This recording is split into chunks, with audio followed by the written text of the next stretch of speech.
Welcome to Australia 24 News. And now, a brief report on the Bangladesh election. First, the headlines. Sheikh Hasina wins a third term in the Bangladesh election marred by deadly violence and vote rigging, which may create greater legitimacy crisis for the ruling party, the Awami League. A leaked document reveals an elaborate plan and government strategy to rig the election. All opposition parties of Bangladesh rejected the election and demanded a fresh election under a neutral authority, and heavy criticism from the international community about the election rigging.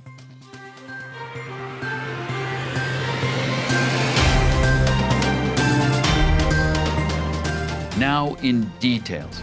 Bangladesh's ruling party, the Awami League, won the 11th national parliamentary election held on December 30th, 2018. But the victory has severely been marred by the credible reports of widespread systematic vote rigging, which yields a result that was unprecedented and unlikely. In some places, more than 99% of the votes cast were in favor of the Awami League, whereas the candidates of the opposition received literally 0 votes, according to the final count. With more on this event is Sarah. Sarah, please. A report of German international broadcaster Deutsche Welle states, "What we saw in Bangladesh on the polling day, in constituency after constituency, in polling center after polling center, cannot be called an election.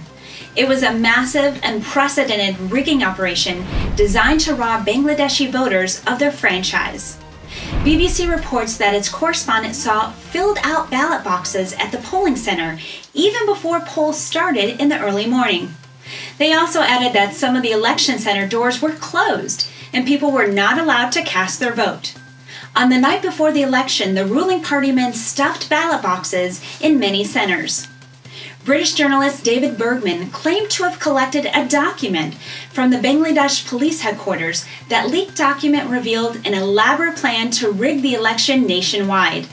The document was titled as How to Win the 11th Bangladesh General Election, strictly for Bangladesh Awami League.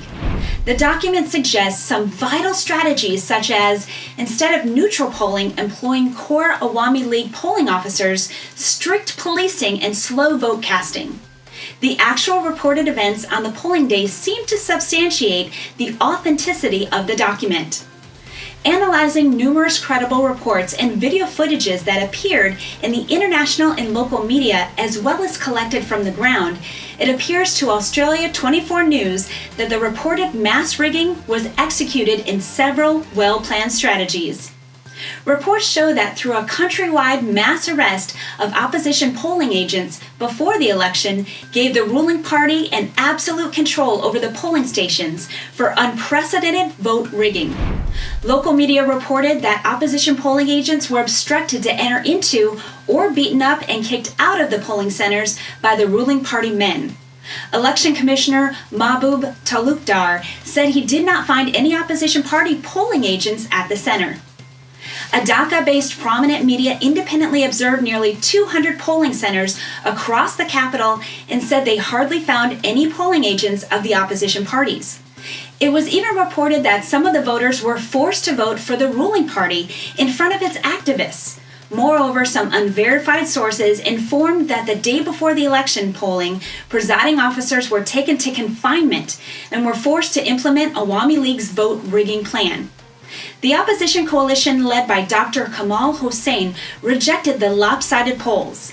They are now demanding a free and fair election under a neutral caretaker government.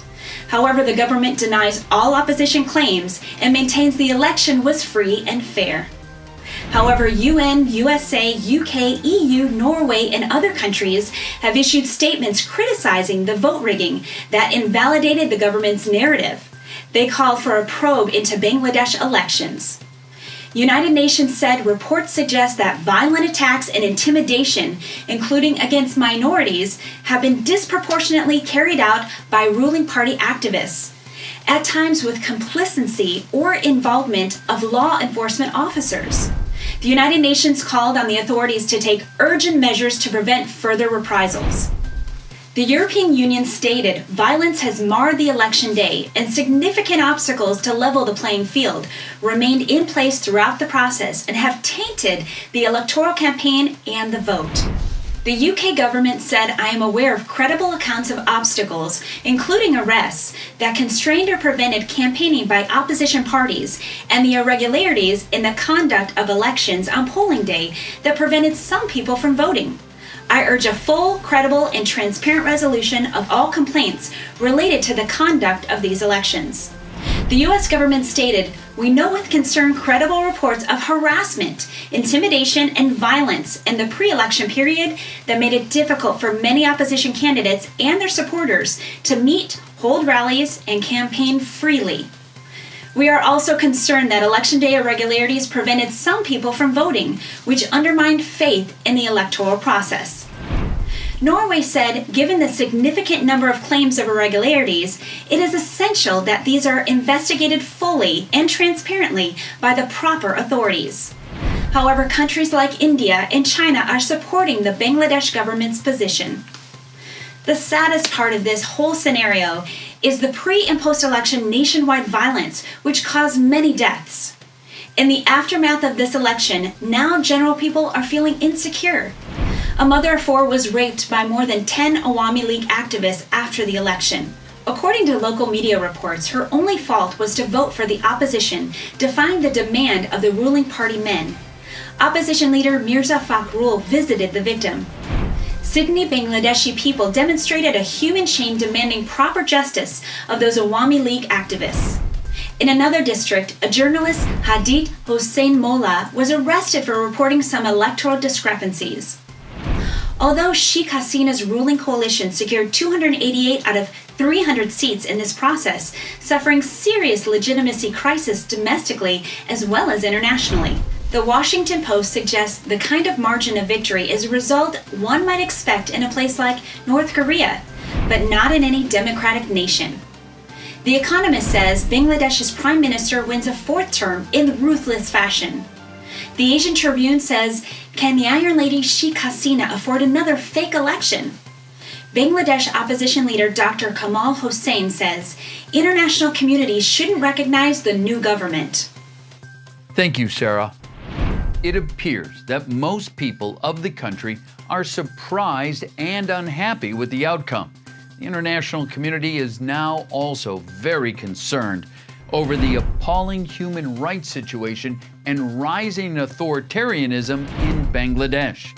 It seems that if the government doesn't comply with the opposition's demand and arrange a free and fair election under neutral caretaker government, the country can fall into a grave uncertainty leading to a newly intensified spat of opposition, violence, and bloodshed.